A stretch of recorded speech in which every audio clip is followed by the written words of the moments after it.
Hey everybody, welcome back to another episode of Speech Check. I am Sam, And I'm Matt. and this is episode 6. And today we are talking about Terminator Resistance, WWE 2K20, and collectibles. What makes them good and what makes them bad. But before we talk about any of that, I need to swallow. And Sam, what have you been playing? I will tell you what I've been playing if you can click onto the Word document that we've got open that says what I'm playing. Yeah. Hey, there you go. There we go. The main thing I've been playing, Red Dead Redemption 2. Okay. Bit late to the party, I know, but I thoroughly enjoyed the first game. It's a Rockstar game, so it always delivers. Mm-hmm.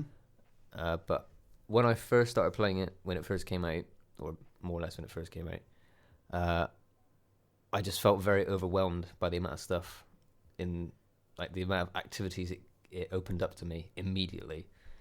There's a lot to do in that game from what I've seen. There's your beard grows in real time, right? That's the level of detail we're talking about. Yeah, I spent half an hour yesterday cooking in the game. Oh, okay. Like just making animal meat into better meat. That's longer than I spend in my actual life. Like actually cooking. Yeah. Yeah. So that's the detail you can get down to. But yeah, when I first started playing it, I was a bit overwhelmed. Came back to it, did a bit more of the story, just kind of played the game a bit more naturally. Okay. As I think we've said before, I like to do a lot of the tertiary, secondary stuff, all the side stuff first. You're an achievement hunter, aren't you, right? So. I am indeed. So that's, I guess, a byproduct of being that way inclined. Mm-hmm. But it's good. Progressed, I think I'm in chapter 4, I want to say, which they actually kind of split up into chapters this time as opposed to just having mission after mission. They actually segment it into you have now moved on to chapter 2. Okay. So and you can't return to previous chapters? Is it spatial? There's an end game that I'm not going to spoil it, but it changes. If you play Red Dead Redemption 1, you can probably guess what's going to happen in Red Dead Redemption 2. Is it in a similar ilk? Yeah, it sets the end game up in that way that it does in the first one. So. Okay. And knowing Rockstar now, so when it happened in Red Dead Redemption 1, I was like, wow. It was a very poignant moment in my gaming career. But it wasn't common for them to do that to main characters, right? It wasn't. No, it was quite a surprise. Yeah. Yeah, especially at the end of the game where you're expecting your greatest victory for you to just get gunned down. Spoilers for anyone who hasn't played Red Dead Redemption 2. Yeah, if you haven't played a game from 2013. Yeah, it's old now. Or 2010, whatever the hell it came out. Yeah, get on that. But yeah, I'm playing that, getting into it. We recommend it to everybody. It's probably one of the best games available for a next-gen console or that's been made. When you say best, do you mean highest production values or do you mean best? I would say it's probably the best open world game. Really? In terms of the attention to detail to it, yeah. Okay. So anyone else come at me? That's bold. Yeah, that's a bold statement. But I can do that on podcast because no one can reply. Yeah. Well, it depends where this ends up, mate. That's true. Yeah. Oh no, what have we done? Starting wars. We played Smash Doubles over the holiday period. It was fun. It was mental. It was fun. I don't know how anybody in competitive Smash play. I know it's different because not friendly fire, but you can hit your teammate. Team attacks on. Yeah. In competitive, but it's not on casual service. Yeah. It's odd that you can only do it on the same console, as we found out again. Yeah, you have an online service. Make its functions better. Like what people want to play together, and they especially want to play doubles against their friends. Well, you can set up a team battle arena, but you can't quick play. Yeah, you can't like lobby for online. Yeah. Online, if that makes sense. Yeah. I get what you mean. Yeah. But yeah, that was fun. I had fun with that. Yeah. Yeah, it was good. It's a great way to enjoy the game without taking it too seriously. So if you do want to get into Smash in some form, doubles is at least a fun place to start. But yeah, doubles is good. Yeah, so it's less intense than the one-on-one elite Smash stuff, and yeah, it's just more enjoyable, a bit more casual, but without not like like some of the games we had last night, where it was just items and 200% stage hazards and stuff. Item spawn, stage hazards. The game, where it was like one hit KO. That was just 7 lives, 7 stock, 1 hit KO. It was like 400% knockback or something, right? Something like that. Yeah. No, I could kill you with the dash attack from Mac, which is insane. Yeah. Usually it's at least a tilt from Mac. Yeah, but the Mac's tilt's great. Yeah. I also played Halo Reach. Oh. I can't remember if we did it before or after, but I've got Halo Reach now as part of the MCC. No, you mentioned this before. Yeah. I did. Well, I've been playing it more thoroughly. There is an achievement to finish all missions legendary. 3 hours. Not easy. I'm down to 3 hours and 20 minutes. So I need to shave off 20 minutes over the 10 missions available. Oh my god. But to do it, I'm basically going to need a co-op partner, because Halo's checkpoint system is really weird in that it saves you when you're safe, kind of. Oh, okay. And like there's some doorways, I guess, that are known checkpoint places, so you can like backtrack, cross that trigger, I guess, and give yourself a checkpoint.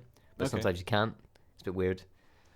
And I got saved. There's a dogfighting bit in a mission, and you can get a death animation where you like spiral for a bit. You're still like in game, but then you crash and die. Okay, yeah. And I got a checkpoint as I was shot and died, so I got saved into a black hole. Oh, so that was annoying. So you would load back in, and I'd immediately die. Yeah. So that's flawed. Jeez. Yeah. So I get in a game like Halo where they try and give like procedurally generated checkpoints. It can be difficult, but I was being shot, so the game should know.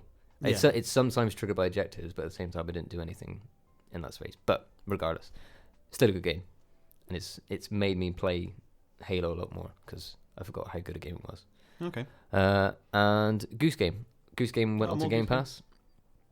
I kind of maybe fobbed off a little bit initially, and I was a bit like, oh, this is going to be a run-of-the-mill puzzle game that's kind of all about the style, and it's got a bit of humor to it, so it kind of coasts by on that almost. Yeah. But it was really good. It was a lot better than I was ready to give it credit for. I've heard it's not just it isn't just a comedy game. You know, it has like serious gameplay in it. It's a genuine puzzle game, yeah. And you can do. I like that you've got for anyone that hasn't played it, you have a to-do list in each area, and you have to fulfill that to-do list to move on to the next area. But generally, from my experience of playing it, you have to find out which one on the to-do you can do first to like affect the pathing of the human in that area. Okay. So it's like to get in the garden for the first area, you have to turn on the sprinkler, which makes the guy run out. Okay. So that's the first thing you can do. And then you can make him run in, and one of the things is to get the groundskeeper wet and stuff like that. Yeah. So there's usually a first thing you can do, and it's finding out which one of those things you can do first that then leads to something else happening. All right. Yeah, that's cool. Like a different kind of puzzle, right? Yeah. So it's like leading which one is the catalyst to making the others happen. Yeah. But sometimes there's a couple of sections where it was a little bit obtuse, where I didn't quite get it, and I had to look up how to do it. Okay. So maybe that was just me. I'm not the most lateral thinking person. But I've not played it, so I can't really comment. But I would recommend it if you can get it for a tenner. I'd recommend it. I think it's pretty cheap on Steam. Like I would go for it. Yeah. The humor is there. I think it comes from not having voices as well. I like that.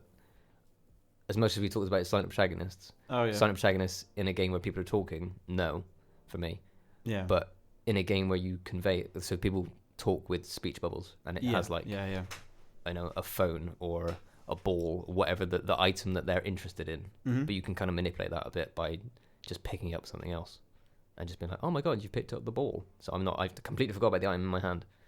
So it's a bit, you can kind of manipulate that way. But yeah, that's what I've been playing. What have you been playing, Matthew?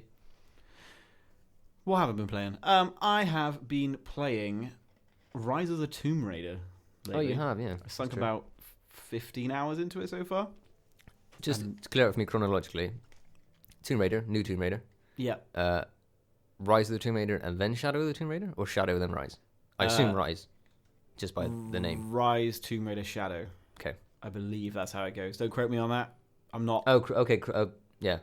So Shadow is after the last Tomb Raider game, and this is a prequel to... Oh, I see, okay. I think that's the way it goes.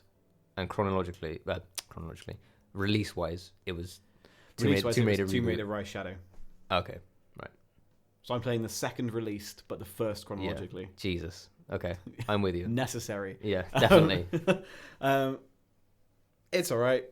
It's competent open world survival crafting third-person shooter with cover mechanics and stealth. Super, super generic. But that's not like a bad thing, I guess. It's just a really highly polished, well-produced open world game that we've seen a ton of times before. You know, it's just Assassin's Creed. It's just Far Cry. It's just that game again. Yeah. But it's quite good. Like I said to you, my comparison was Uncharted meets Banjo-Kazooie. That's the best way I could describe it, because your little areas are small, like open world pockets, and in those you have a ton of things to collect and do, and you have a map that just shows you where they are, and you just go around and do them. Like that's you're just the taking core off the loop. list. Yeah, you're just taking off a list. I mean, there's a story, really basic story. It's nothing new. It's not really that gripping. I've skipped past. Well, I'll tell you what, I've watched the cutscenes, but I've not listened to any of them because they are completely boring. There's nothing going on. I don't really like Lara. I don't really. It's cool to have a strong female protagonist. Like that's cool, and that isn't like a core part of the story or the game. That's just her character, which is not doubly nice. Isn't that meant to be more of a part of it, that it's more about how she became the Tomb Raider rather than it's like a growth origin type of thing. Yeah, a lot of it revolves around that kind of stuff. She's like vulnerable in the start, and then she's not necessarily badass Lara that she is in the OG Tomb Raider 1 and 2, 3. She starts off more vulnerable than she is, but still incredibly competent and able to survive a supernatural amount of ass kicking. How old is she in this? Roughly, like early 20s. I'd say early 20s, mid 20s. But she gets her ass kicked all the time. She's falling off cliffs left, right, and centre. I have a question, and not to try and divide the audiences in any way, but go on. Is she primarily beating up men? Primarily beating up men. There's a mix. Okay, fair. Good. There's a mix, yeah. Well done. It's not that kind of game. They're not trying to send a message. It's just Lara is the character. You know, the character of Lara Croft is a woman. And that doesn't even come in. It didn't even factor to me until, I don't know what point in the game, actually. I was like, oh, you know, she's actually like a strong, competent lead character. And I'm saying she, like so many male-dominated games. It's nice to have a female protagonist, in my opinion. I've also been playing Darksiders 2, which is also a generic open world action RPG. Oh yeah, there's like a skill tree in Tomb Raider, but everything has a skill tree, so it means literally nothing for me to say that. They're just all the same. Are they just number increases? I mean, it does change. It's like kill people quicker with your stealth attack, loot their bodies immediately with a stealth attack, which is lifted directly from Far Cry. Yeah, there's the quick kill, immediately loot. Yeah, I remember that. The only thing I think is cool, that was cool about the skill tree, is in the very start when you perform stealth finishes, she chokes them out with her bow, and if you perform a falling stealth finisher, she kind of like half drop kicks them, and then you have to press the finisher button again to like hit them with a rock to kill them. Okay. And then when you get the improved finisher, instead she gets out her climbing axe and like jams into the back of their head, and when she falls on them, she like puts both the climbing axes into them. So like it shows like a development. It isn't like I now kill them like more efficiency or whatever. It's like the animation is changed. It shows that she's more competent. She's like growing, learning. So that's kind of cool. I appreciate that. A bit of storytelling. Like it's a nice touch. It's all right. It was £5, so I picked it up, and it's okay. I will forget everything about the game when I'm done with it because it's generic. Darksiders 2, basically the same. It's a cross between God of War, Diablo, and a little bit of Zelda, which sounds amazing, but in reality, it's very okay. It's just okay. Do you play as Death in that game, or one of the four horsemen or something? Yeah. You play as Death trying to clear War's name, which is pretty cool. Because in Darksiders 1, War wipes out humanity, from what I understand. So, but well, he's accused of doing it because I don't know stories. Yeah, you go around this fantasy world. It's a very generic fantasy world. Kill a bunch of stuff. You pick up loot all the time, which kind of diminishes its importance. Like there's so much loot flying about. I haven't really gotten attached to a weapon or a piece of armor. I can't really make a build for a kit, so I can't be like, "Ooh, I want to have high crit chance or something," because there's just so much coming at me, and none of it's really that meaningful. I just end up giving up on it. And as if you're half good at the combat, semi-competent. I'm on the level above normal, and I'm doing okay. I've died a few times to bosses, but I'm doing okay. You expect to die to bosses, so yeah, like it's I don't know. I like it. It's fine. Again, I'll play it. The setting's cool. Playing Death is pretty cool. Like. It sounds like it should be great on the surface of it. Describing, you play Death It's God of War meets Diablo and Zelda. That any gamer should be frothing, ready to play that. But it's just average. It's really average. And I've heard that the third one is the worst of the series. You play Strife, I think, and she has a whip, and that's like her thing because War had a massive sword, Death has his scythes, and then Strife has a whip. But it sounds like they're trying. At least, Yeah. who's the dev? Top of my head, I don't remember. I actually don't remember.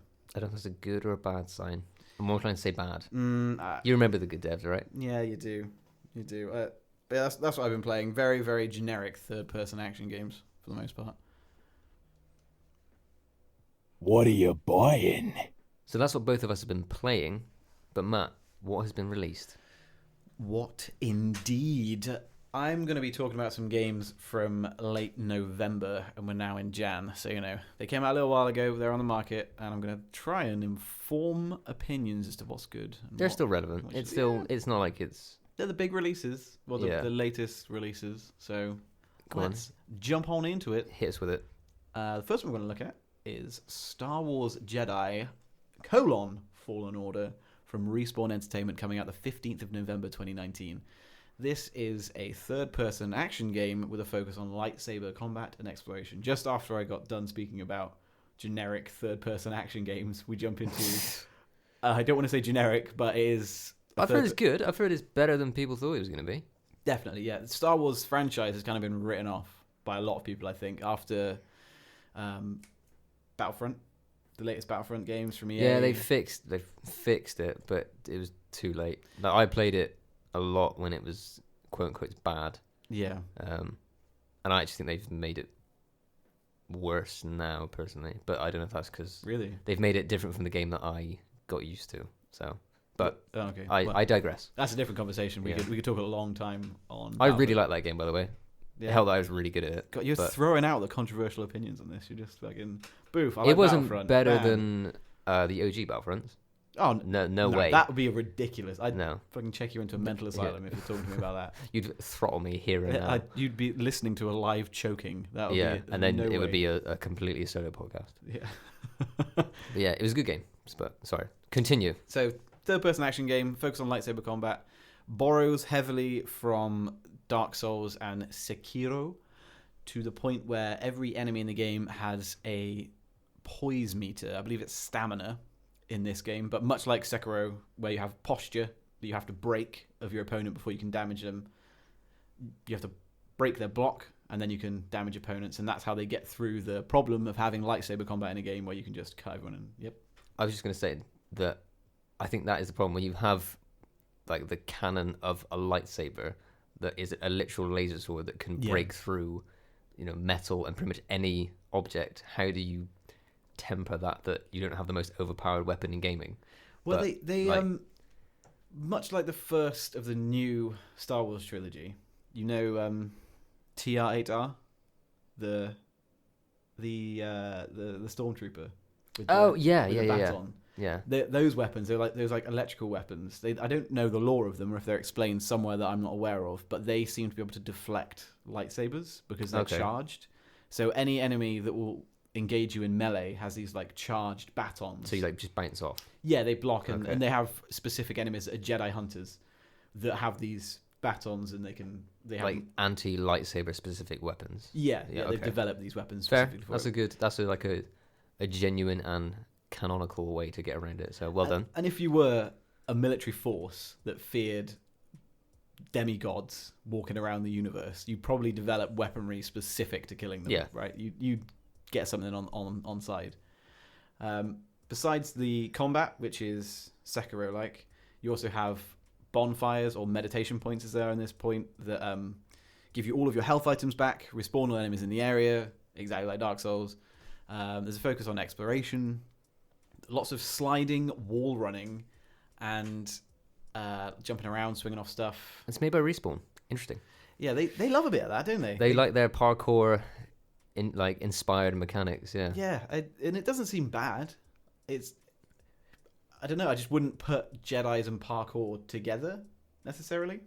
There are some Jedi that do in like the like Clone Wars and Rebels stuff, and like the other deeper lore stuff, but the mainstream Jedi's, like You don't really see them. No, you it's see them not. do flips and that, but you don't really. it's not it's not that kind of level where they're just flipping around and jumping around everything. wall running and stuff. Yeah. So you get your combat, you get your exploration elements, which are platforming based, essentially third-person platforming, and there's light Metroidvania-like gameplay. So you'll get force power throughout the game. When you get a force power, that will enable you to overcome certain boundaries or barriers that you faced. And if you travel back to other worlds or levels that you've been to using your ship, you can go through things that you've encountered before and explore, get more stuff. And I put the emphasis on light because much like Soulsborne, Metroidvania is thrown around, and I hate that too. Having Metroidvania has more of a claim than Soulsborne, though, right? Yeah, but it has to mean it. Yeah. Right? You can't be like, oh, I did some backtracking. Oh, it's just like Metroidvania. Like, well, it's nothing like Castlevania or Super Metroid. I agree that that term is thrown around when you have even the slightest whiff of that kind of mechanic. So, yeah.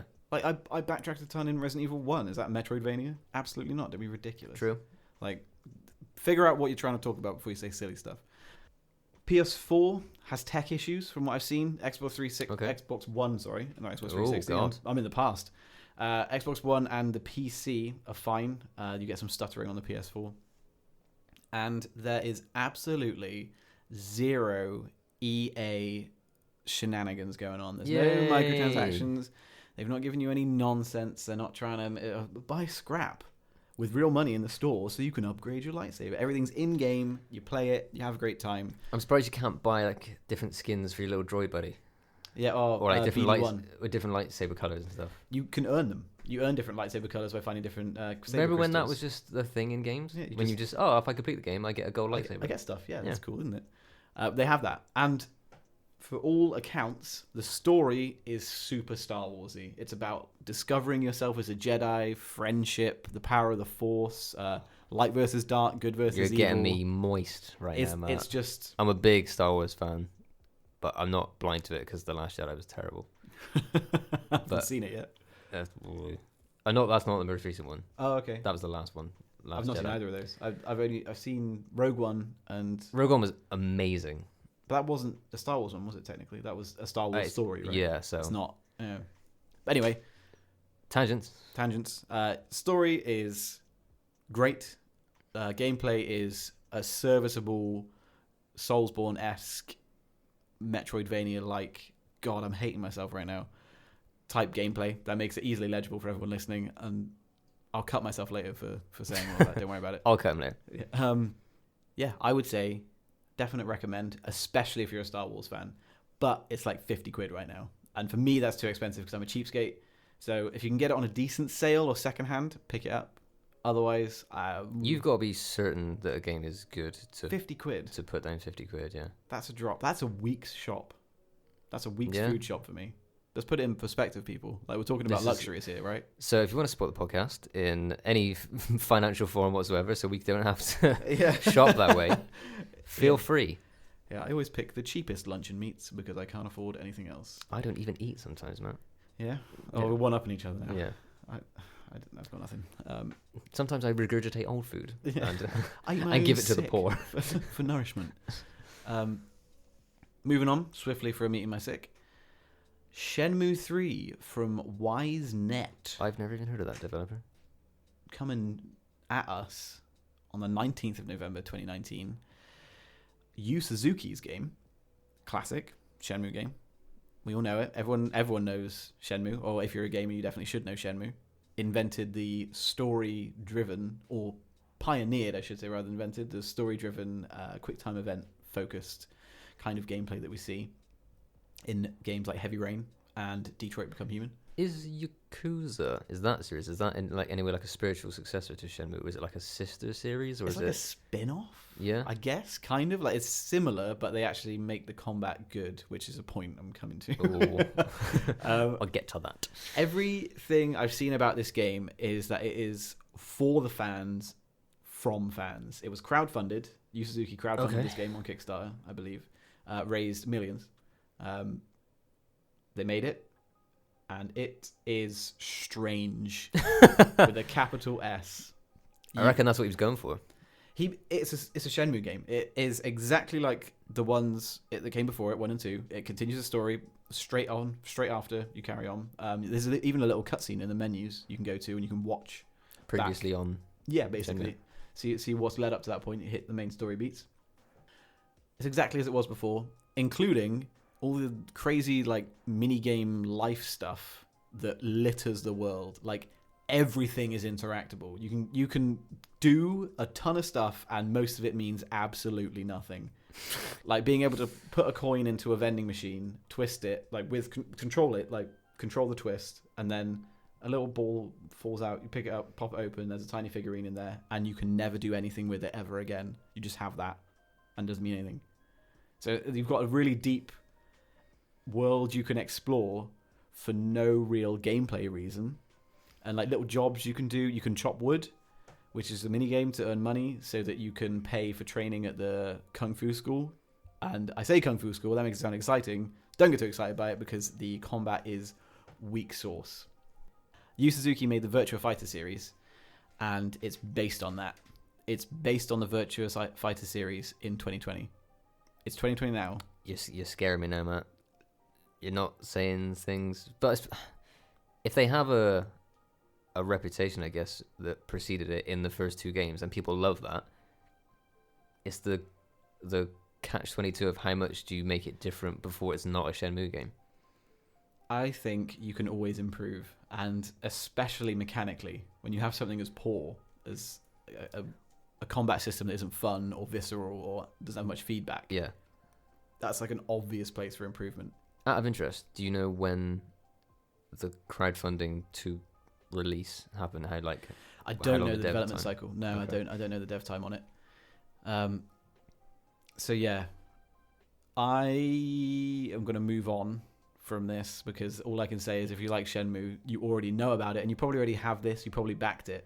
There's nothing I can say that would make someone want to buy it. Yeah, I would not buy it because it's a game for obsessive people who very much like the story of Shenmue. That's it. There's no. You're not going to jump in at the 3rd in the series. Yeah. Fair comment. So moving on from that, this one's a bit interesting. I'm excited to talk about this one. Not to say that Shenmue isn't interesting, but Terminator Resistance coming at us from Teon on the 10th of December 2019. This is a game set in the Terminator universe. We're in future LA after Judgment Day, and it's leading up to the events of Terminator 1. So we're pre-Kyle Reese traveling back in time. This one interested me when I started researching it because I like the Terminator series. So seeing that someone's made a game in the universe filled me with hope. Then I looked at the developers and saw that their last game was Rambo, the movie game, and everything before that was a DS Match 3. So that gave me less hope.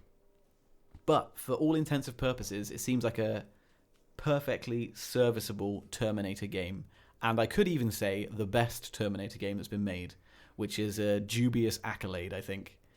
It's a low bar. Yeah. That's all I'm going to say. I couldn't really name another one off the top of my head. There's the arcade game and Salvation that came out on the 7th gen. I have, no memory of Terminator Salvation, the game. I don't know what I played it and neither do I. So it's a first-person shooter. It seems to borrow from Fallout a bit. You get a lockpick minigame where you turn a thing and have another little doodad that you twiddle in the lock and you have to get it to the right angle so that it'll open. It's basically 1-for-1 Skyrim, Bethesda. That's a weird mechanic I wouldn't expect to see in a Terminator game, but has light RPG elements. Shocker. There's a hacking minigame where you play Frogger. You literally play Frogger to hack stuff. You have skill trees that I mentioned, and you also have parts you can get from robots to upgrade your laser guns and other weapons. You can just play the Surge, can't you? I mean, it depends. I'm actually tempted by this game if it comes down in price. It's 34 quid now. That's way too much for it. So it's I would describe it as you have a AAA game, you have a AA game. I'd have a 1.5A. If this came out last gen, it would be on Xbox Live Arcade. You reckon? Yeah. It would be one of the big, because Live Arcade got pretty had some fairly lengthy titles on it. 10-hour single player campaign. Yeah, you can get that from an Xbox Yeah. Live game. Yeah. Well, The towards the tail end, it started off as just let's put in all the like Super Contra, Dig Dug, all that kind of stuff. yeah, the much smaller But- stuff. Yeah, there was actually then I think devs that actually made games specifically for that market. So, Okay. but again, I'm a distraction. You could, yeah, but it could be. It's of that kind of quality, is what I was saying by the 1.5A comparison. It's serviceable. You know, they're a company that hasn't made many big budget, big title games, And it shows.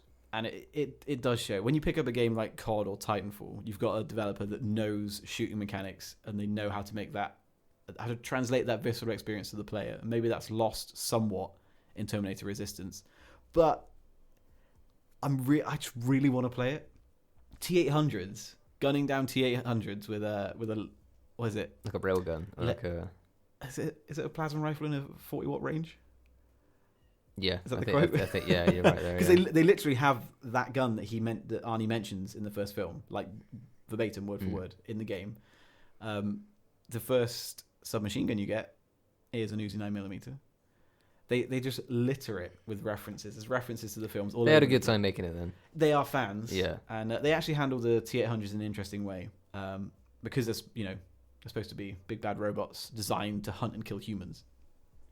You start off with bullet weapons till about halfway through the game, and the bullet weapons do nothing to the T800s. You can barely damage them, and they'll just gun you down and kill you almost immediately. It's only when you get laser weapons you can actually start confronting them. Even then, they're still deadly, but you can fight back, kill them. I've heard that towards the later to end game, if you're a good shot and you're wise with your upgrades, you pick a laser sniper rifle, dump a bunch of damage mods on it, and just headshot them, and they go down in one. So it kind of becomes a bit moot after a while. Although there were comments flying around about the player being overpowered in all situations. Any big battle, you always have NPCs with you, and they're always taking flak, taking fire, so you can generally find your way around a fight without taking too much heat, which, I would say wait for a sale and pick this up. This is going to plummet in price 100%. It's not going to hold its value, which is sad for the developers, but I'm definitely picking it up when it's like a tenner. It's worth a tenner. I might join you as well. I have seen some people on my friends list actually who've been playing it. I think it'll be a laugh. I think it'll be one of those ones to whap in, have a friend over, have a few drinks, and pass the controller around. It's that kind of Yeah, game. that kind of oddly apt party title. Yeah, just all the references. Yeah. Like it's a not a dumb first-person shooter, but generally all the shooting elements are just gunning everything down. The AI is quite poor in the game. They just walk towards you and shoot, or fly towards you and shoot. It's kind of it. There's no tactics. Like the Terminators literally will stand out in the open, just gunning at your cover until you take them down. I guess you could say they're programmed to think they're invincible. So let's defend them a little bit. That's all I've got for you on releases. That's my opinion. Bled. Thank you, Matt. Yeah, I'm very informed. Oh, good. Stars. So, that's what's coming out, or has come out, I should say. Sam, what is going on in the wider world of gaming? Educate me. I shall educate you with the first thing that actually kind of pertains personally to me a little bit. So my first nugget numero uno, is that Capcom are bringing in Resident Evil fans, to test, quotes, an unannounced title, which no one quite knows what it means yet. It was, give me a second, I'll take mails to the Resident Evil Ambassador program, which I signed up for kind of unintentionally by Okay. signing up to like ResidentEvil.net for. I was doing something on Revelations, and Okay. you got some that has like the raid mode in it, and you got like better drops or equipment or something like that if you just sign up. You got like a pack. Okay. So I did that, and so I actually got sent the initial, like, oh hey, we're doing this by the way, if you want to get in on it. But I just never did anything about it because it's life. Okay. But yeah, someone's put up that they received an email that says it was directly apparently from the producer. Which I'm not going to say that name because I'm going to butcher it. But it's the producer of the Resident Evil series, and they want fans of the games to come in and test an unannounced game. Which, do you know what? I'm all for that. I think that's pretty cool. I think if companies or developers reached out to people that were like genuine fans, or like Rockstar has its social club, Yeah. If they did that on there and did like test betas for people or did like early access for people, I think that would go a long way. So I think that's pretty cool. What that an unannounced title is, no one really knows. I guess it could be RE3, but that has been announced. So Yeah. I don't know. Maybe another Revelations? Could be, yeah. I don't know how well Revelations was received. I didn't think the first one. I don't know. The raid mode got pretty tiresome. I could see the appeal in it, but I didn't think it was that great. I think Revelations 2 was better, and I think it was like episodic in release. So I think you played as different people. So you were Revelations? like Revelations 2. Revelations so you 2, were like okay. Barry, and then you were Claire and a girl Okay. that had to work together. Barry's still knocking about, is he? Yeah, I think he's an OG in Revelations 2. He's Yeah? like one of the main or the main character. Nice. So Might see Barry I like get some Barry action. Burton. Yeah, man. You were a Jill sandwich. We love so that yeah. Barry. I think that's pretty cool. No idea what it could be, because it could be. I was going to say another Evil Within, but they're not. Is that Capcom? Is that Capcom? Bethesda? That is... Oh, God, it's not... Torchlight? Yeah, it's the director of... Oh, God. Oh, is it Mikami? Resident Evil 4. Yeah, it's Shinji Mikami? Shinji Mikami. Yeah, Shinji okay. Mikami. So it's probably going to be a hard-based title, if you're. Or maybe even, I guess, a new DMC. Anything in that realm of what Lost Capcom Planet? make. They haven't made Lost Planet in a while. Could have been, yeah. I actually like Lost Planet. Lost Planet 1 is insanely hard. It was so difficult. Like, a game where you're always dying, you need more energy to fill a meter, and if you get hit, it reduces that time. So every mission's on a timer, unless you can play it really well. Yeah. It's so hard. Like it's Japanese hard. It's like, to give you a frame of reference. Hardcore hard. Tried it, didn't get past mission 1 on extreme. Completed it, normally. Yeah. The final boss battle is insane. It's like a huge Gundam wing fight, and you have no idea where the enemy is because there's just so much going on. That sounds absolutely mental. And So I would yeah. expect nothing else. Unannounced title coming from Resident Evil devs. Well, that may be. I doubt it'll be 3. I'm really excited for 3 actually. Yeah. 2 was awesome. 2 was great. If you're gonna make a remake of a game, do it like Yep. RE have been doing. It's wonders they're what on a new it. camera angle can do. Yeah, Going from fixed to over the shoulder. do you know what? They would have had to make that decision early on in the development cycle, and that was completely the right decision. Whoever made that call Well deserves a, I don't know, Yeah. slice of cake, pat on the back, something. Something to acknowledge. Well done, sir. Yeah, good job. But yeah, nugget number 2. So I'm gonna read this wait, title. Yeah, there you go. Matt's confused. This title verbatim, as it's written on Kotaku. Thanks, Kotaku, for all of the news you've given me to relate to the podcast. Puma has made gaming footwear for some reason. So Puma has decided to make gaming shoes that are, quotes, sock-like, comfortable, and lightweight. Oh, and grippy. Actually says grippy. Okay. Yeah, they're apparently the perfect gaming footwear, whatever that would I mean. I don't know how these would feel. Like slippers? Slippers that look like football boots? I don't know. Maybe it's for people that use dance mats and stuff. Maybe. Do people still use dance mats? People, yeah. There's a big competitive community. I suppose technically, Yeah. but it's weird. But it says it's for home use and arena. So they're like Arena. So they're like aiming at pro gamers to be like, yeah, wear Puma gaming shoes. I could see it if they were like DVT socks or something to stop you getting like blood clots. That's 'cause the you sat only- down for 10 hours a day. But you think they'd be really chunky medical shoes, like yeah, you know? well, you wouldn't get it from just like the shoe is like it goes up to your ankle. Yeah, It's not like a boot or anything. It literally No. stops at the ankle bone. It's small.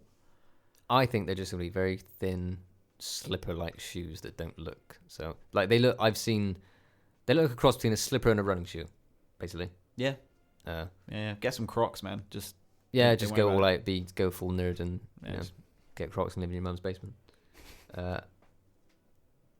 Number 3 is this one made me laugh. The weird movie Cats, possibly the weirdest movie of last year and of the decade of 2010 to 2020. it was just a 2019. strange decision, right? Like why? Yeah, I know. Who I know. wanted it? I know that even as a musical, Cats is like weird anyway. It's not like, I don't know. I'm reading off musicals here, Miss Saigon and like Guys and Dolls. It's not like a normal story. It's like it is weird. People What pretending is the to story be. of Miss Saigon? They're flying a plane. Oh, you actually know it? They're flying a plane, and it goes over Saigon, and like, oh, we miss Saigon. I've never seen Miss Saigon. You would sell that to me because I have absolutely no idea what the story is. I think it's to do with like a woman becoming a geisha. Okay. But anyway. But yeah, Cats, the weirdest movie, definitely of last year and probably the decade, is getting patched. So not only are video games getting, updates and patches now for not being finished, Cats is following suit in that. So there was some... Basically, didn't have enough time to finish. So they sent out a kind of finished product. I didn't know if they knew it was broken or they thought they were just going to get away with it. They were like, we'll send it out and see if anyone notices. And so they were basically just unfinished CGI elements to the movie.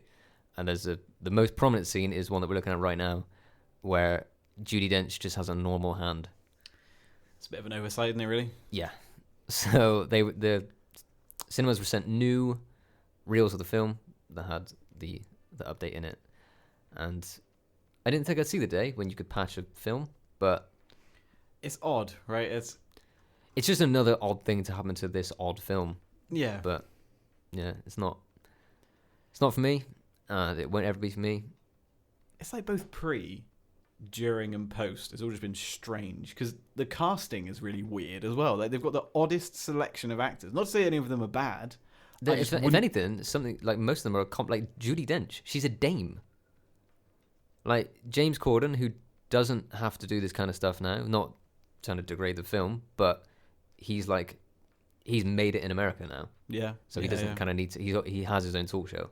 Yeah. And then you've got like I think it's Jennifer Hudson, Taylor Swift. Yeah. Jason Derulo, like three very Ian big. McKellen. Yeah. Idris Elba. What? Like, There's what is this cast? Yeah. How are they able to afford that many people? Because that's like all pretty much A-list celebrities. Yeah. So, but again, another digression. But Cats is just weird. Those are my nuggets. Hope you feel. Well, that's an appetizer to get into the real one, which is again moving on from things being broken and not being finished. We've got WWE Y2K20. That was really hard to read for some reason. It's not an easy. Well, I mean, you heard how me practicing for that intro bit. That was difficult. That was a tough time. It was in our friendship. That nearly broke it. In our friendship. But yeah, as we ticked over to the new decade, to 2020, WWE hasn't had a great launch period anyway. It's been I've been seeing the memes. Not working for a significant portion of its life. But it had a Y2K problem that when it ticked over to 2020, online career modes just bugged out because I guess the in-game clock was like, what is going on? What? No. Yeah. So I guess they haven't put that in, but a fan has made like a promo highlight reel about how bad the game is, and they've just like kind of cut together all the shortcomings of the game. I'm looking that up later. So yeah, it's kind of like the guy did with the Fallout 76 when he registered the website. I love when that. When people go to that effort to mock you, you've pissed some people off. That was hilarious. But yeah, there was a fix that came out on the WWE subreddit. That was you have to reset your console clock by 1 day. So go back to obviously at the time it was the 1 day. Go back to 2019 and then reset your console, and apparently that fixes it.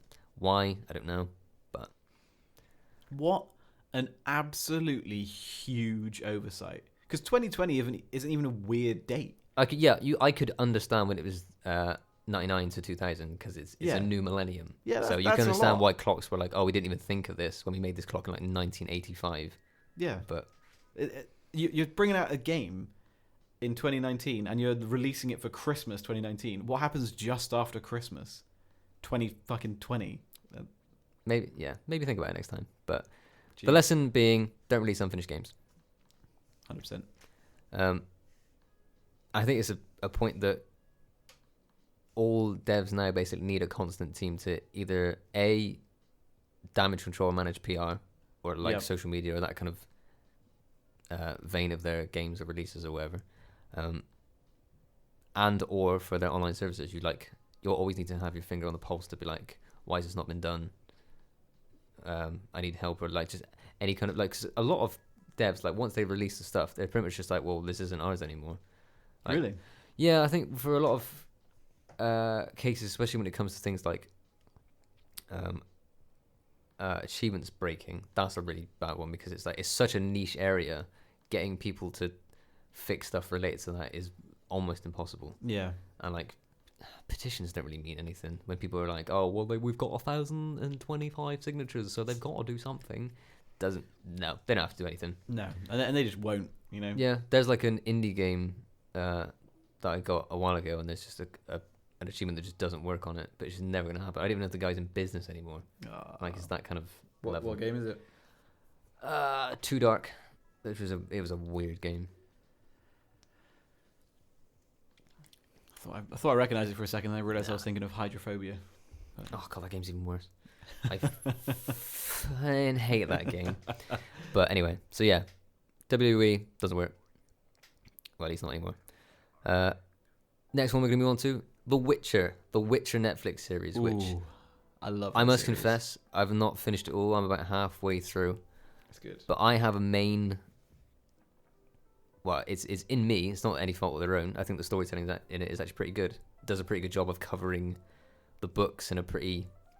Doesn't fall foul to like the origin story. Okay. Floundering, I think it gets through things pretty quickly. Okay. But my main gripe is that if Henry Cavill's not on screen, I lose my interest drops by half immediately. Really? Yeah. That's what I'm there for, to watch him fight and kick ass. He does play a really good Witcher. I love the series. I watched it all. I thought it was great. That's my news. Well, the news really is that it's the it's the most streamed show, and it's also the most in demand show. And I don't kind of know what that means. Like, did Netflix go around and go, "Do you demand The Witcher?" I don't know how you. Maybe people like it, or they put it on their wish list. You have a wish list on. Okay, wish list on Netflix, right? Sean Connery. Yeah. Yeah, but the interesting thing is that it's beaten The Mandalorian. Oh, that was huge, wasn't it? The Mandalorian. So that is probably because if Mandalorian was on Netflix, I think Mandalorian would have beaten Witcher, personally. Yeah, why is it on Disney Plus? I mean, I know why it's on Disney Plus, but why is it on Disney Plus? Yeah. So yeah, I really want to watch Mandalorian. I'm not paying for it. I'm not doing it. It does look good though. Like Star Wars done right. Yeah. So yeah. Yeah, what do we think of that? Go on, I'll let you take a bit. What did I think? So that was the news, but I'm leading into the point I have is just discuss. Okay. I liked it. I thought the whole thing was good. I thought the way they told the story was interesting. I thought it was acted very well and cast very well. I like the universe of The Witcher is built. It's very heavily built already in the books, so you don't really have to do a lot in the series apart from represent it accurately for TV. You don't have to do any world building. It's all there. Yeah, it was just fun to watch. And like you said, Henry Cavill nails it. He's a huge nerd as well, and I think that really helps. Yeah, apparently he's played all the games and read all the books. Yeah, he's a G. Yeah, he like I heard. I don't know how much this is just PR nonsense, but I heard that he pestered the showrunners and stuff to get the role. He was like, "Have they seen my audition tape? Do they know who I am? Can like not in that way, but like, as in, can I get in on this?" Which I think is, I'm fucking Superman. Yeah, I'm Superman, and I'm the guy that reloads my biceps. Yeah. He's so cool, man. He's a cool dude. Yeah. He's a cool dude. He seems like a normal guy as well. Yeah, he's not. From what I've seen, interviews and stuff, he seems absolutely lovely. Very down to earth. I liked it. I really liked it. Like I said, I also very much enjoyed it, but my interest dipped because that's what I'm there for, is to watch him cut people down. As very much as I am in an Arnie movie, I'm there to watch him shoot people and hold M60s with one hand. I think we all love that. So, again, of that, another interesting one, a similar topic that I seem to cover a lot in my news. Okay. But it's similar to the Blitzchung thing we covered before. Mm-hmm. Although in a different vein, because it's someone that's, I guess, more mainstream exposed. But the Arsenal player, Mesut Ozil, who you won't know, Matt. But no, I wouldn't know him. No, he's a well-established player, very good player. Well, depending on who you ask. Good for him. He has been removed from the latest Pro Evo. Wow. Pro Evo 2020, after he made comments about the mass imprisonment of, I'm not going to say the word, but a specific type of Muslim in China. So he spoke out about oppression in China. Okay. And in response to that, the translation of the tweet from the company was like insane.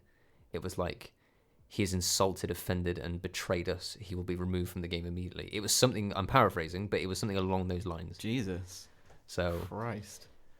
I mean, Oh my god. yeah. So I don't know. I assume that's happened because they said they were going to. This was a little while ago. This is Yeah. probably a week ago now. So I assume it's been done. Mm. But imagine the patch notes for that update. Yeah. Removes Arsenal player Mesut Ozil for terrible comments. For outspoken political views. So Jeez. one of my points on this is what? Yeah, I don't. You kind of don't know what to make of it. It's just another obscure situation that happened. But Who is it? It's Pez. Who makes Pez? NetEase. A Chinese company. Yep. So they like. I was going to say, Well, if it's Pez is Konami.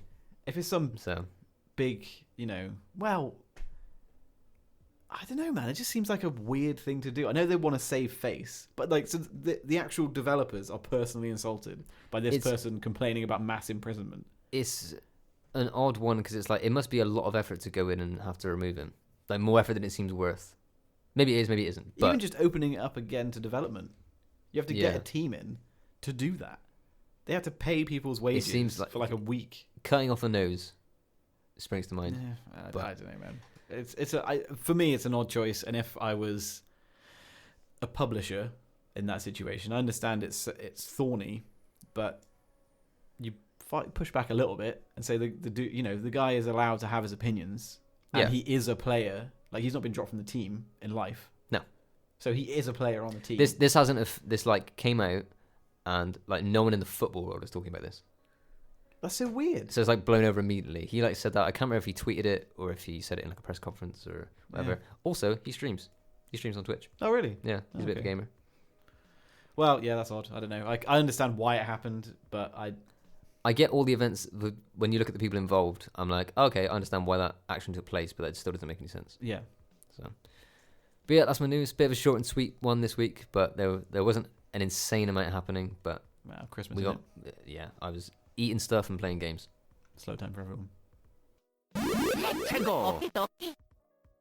So that was the news, and now we move on to our episodic question. And Ooh. Matt, what has our question been Oof, this oof. week? The question for everyone to ruminate upon at home was, how do you design good collectibles? How do you design good collectibles? And conclusions were... Sam Matthews, speak right now. Matt's going to let me start because he hasn't written anything down. I'm going to freewheel it. yeah. Free... To be fair, this is the way we always play it, in that I Yeah. speak first, then you respond to the things I say. Pretty much. So,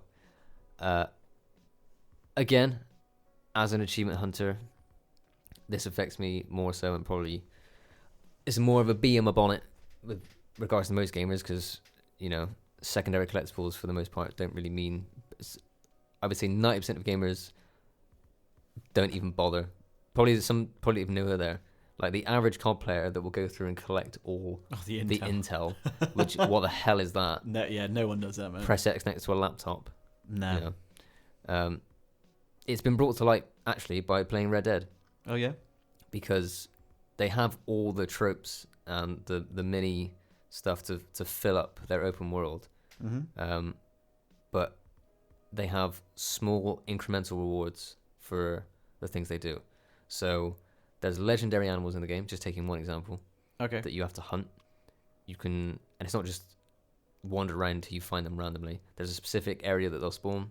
Yeah. You do like a little hunting mini game where that you find things like, if it's a bear, you find a tree that it's like scratched up against, Okay. and then you find I don't know, like a dead deer, and then you kind of track it that way.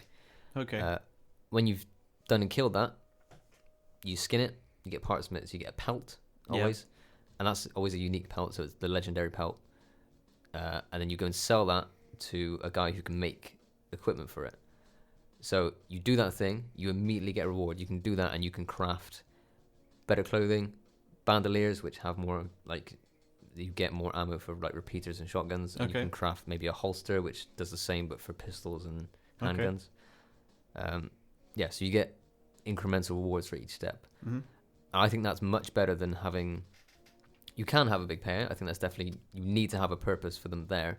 Like the Yeah. COD intels is a very bad example of how to do it. Just collect these. Why? Because we said so. It's exactly the same as the Assassin's Creed feathers, right? Yeah, They're just it's the environment and mean nothing. It's just like hollow elongation of your game that, if anything, punishes a certain demographic like me. That I have to now set aside 2 hours of the game where I do nothing but walk around looking for feathers. Yeah, it's not fun. And because of my compulsions, I make myself do it, but that doesn't make it fun. But at least on Red Dead, when I do it, it's all places. So there's achievement on pretty much every game like that for 100% completion. Yeah. And they record that for you. You have like a compendium, like a checklist that tells you everything you need to do to go off. Okay. They should be in realistic locations. I hate it when games have like collectibles that are in insane places that you would never ever think to look. But if you go in like I don't know, I think it's in, I want to say The Last of Us. You have the comic books. Okay.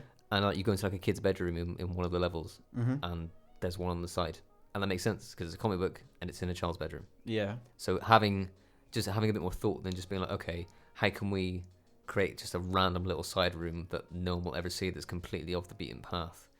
Like they're deliberately trying to make it hard to find them. That's the point in them, though, right? They're trying to make you spend more time in the environment. Yeah, to a degree. Like, not saying that's a good thing. Reward the people that want to snoop around a bit, but you know, there's some like the skulls in Halo.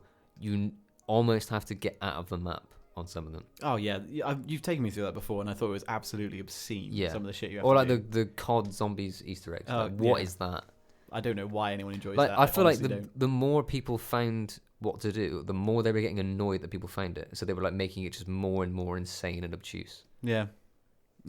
But interestingly, a game I spoke about first off, Tomb Raider, has both examples of good and bad collectibles. But the bad being, sometimes you go into a place and you can get a relic. So you open a box, you take it out, and you get like a Resident Evil style zoom in, and it gives you a bit of history, a bit of lore, and that's it. Like you just get an object that you won't interact with again. It's in a menu somewhere, and that you'll forget that. Like there's no point in doing it. That annoys me. Like why did it make it difficult for me to get here? Like I don't want to have to traverse something or have some kind of challenge to come here, and then there's nothing. To get essentially nothing. It has to be more than just lore. You can have lore as a part of it. Yeah. As a nice little, how do you do? But for it to just be, oh, now you know more about how Lara's journey became. Definitely not. It's not good Give me enough. a gun. Or just give me an upgrade. Give me something. Give me something that actually affects the game. The example of the good, they do have they have weapon chests as well where you get parts of weapons for exploring. Okay. So that's an example of a good thing. It directly affects gameplay. You're encouraged to go and search them out because you want this new gun. It might be better. Different styles of gameplay. My favourite is the challenge tombs. It alerts you as to when a tomb entrance is near. You go in, you have a challenge to your puzzle-solving, platforming control of Lara, and at the end of it, you get secret Himalayan knowledge, like techniques from Mongolian archers. So now you hold an extra arrow in your hand when you've got your bow out, and you can fire 2 rapidly. Cool. Or you learn a tracking technique, so now you can always see animals' footprints. No matter what goes on, they glow for you. That, I think, is a great way to do a collectible. You might not consider it a collectible at that point. It almost teeters over into a side quest, but they're all superfluous. You can go through the game without doing any of the challenge tombs. That satisfies my criteria. I think it's for a collectible. Yeah. And it does tick off on there is a radial menu that says you have completed 2 of 6 challenge tombs. Yeah. Another one I think is really cool. Started off cool, got worse because it would just got an insane amount of them. The Batman Arkham games. Batman Arkham Asylum had fantastic collectibles, even though they meant nothing. The Riddler trophies. Oh, the puzzles. Yeah, they were really good. Getting them was cool. So are we talking about getting the collectible or the collectible? Either. I think the getting is the important part, because you can almost treat it like an extra layer of difficulty for the players that want to engage in it, and not just have it be a scavenger hunt, like you mentioned with the obtuse room with the comic book in it. You can have it be, you're invested in this game, so let's test how well you know our environments, how well you can execute jumping controls or shooting controls, or can you survive this horde room, or You know, that actually make it something for the player, and then if they get a tick in a box after it, that's not so great, I'd say. I think the Riddler trophies, the riddles are good, the trophies they're not great for me. I think just having a trophy isn't good enough. I think he should have something else. Maybe it should be a skill point, or I think in Arkham Knight, I want to say that the trophies, you have to get a certain amount of trophies to unlock the next Riddler room, and doing those gives you experience, which in turn allows you to level up skills. Okay. I think. So it's a bit, That's it's a bit better. That's better, yeah. Worked in with the actual gameplay itself. And I think you should have also tiny little addendum, an in-game tracker. If you're going to put collectibles in your game, have an in-game tracker. Oh yeah, you have to have that, and it tells you, and not just be like, oh, you've collected 50 of Blair. Like, okay, what level do I need to go in? Where am I missing this? Because if I've got to watch like a 50-minute YouTube video, and I've got the collectible that's missing in level 9 or level 47, but I have no way to check that. Yeah, it's kind of a blessing and a curse, really, to be able to see where you've messed up and see that you've left something back at level 1, and you might not be able to get back there. But yeah, it's much better to know that than to get to the end of the game and be like, crap, I missed one. Yeah. I have no idea where that is. I agree with you there. So yeah, those are my feelings. If game developers, if you're going to make any collectibles in the games, in-game trackers, make them semi-realistic. You can hide them in thoughtful places, but don't, thoughtful places, I'd say. Yeah. Thoughtful places. And have incremental rewards with a big payoff. And make them mechanically and systemically relevant, not just a tick box. Yes. In my opinion. Please. Yes. Done.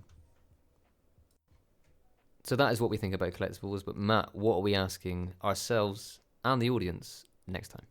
Oh, what indeed? We are asking, what does the future of gaming hold for the coming decade? We're looking forwards rather than backwards as we usually do. We're going to be predictive as to how we think the gaming landscape will develop over the coming 10 years. To structure this a bit, I think we should pick one or two things that we think are going to be sort of the biggest players, or the two biggest things that we think will change, whether that's industry, developers, how we game, peripherals, whatever. Okay. Pick two main things that we think are going to be big players in the next 10 years. Okay. I like that. Cool. My wheels are turning.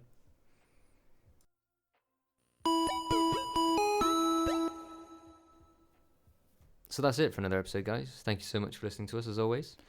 Yes, thank you for spending your time here with us, and keep an eye on YouTube for this very podcast, because our channel is up, Vox Ludio on YouTube. That's VOXLUDIO on YouTube. I'm happy.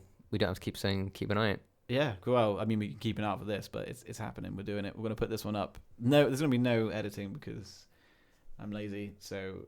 But yeah, it's testing the waters, I'd say, just to get it up there. It'd be another place you could listen to it. It will give us, I guess, more detailed analytics for a feedback system, right? You can interact directly with. Yeah, you can comment or like or saying. Dislike, do whatever you want. If you hate it, tell us and we'll change everything or nothing because we're lazy again.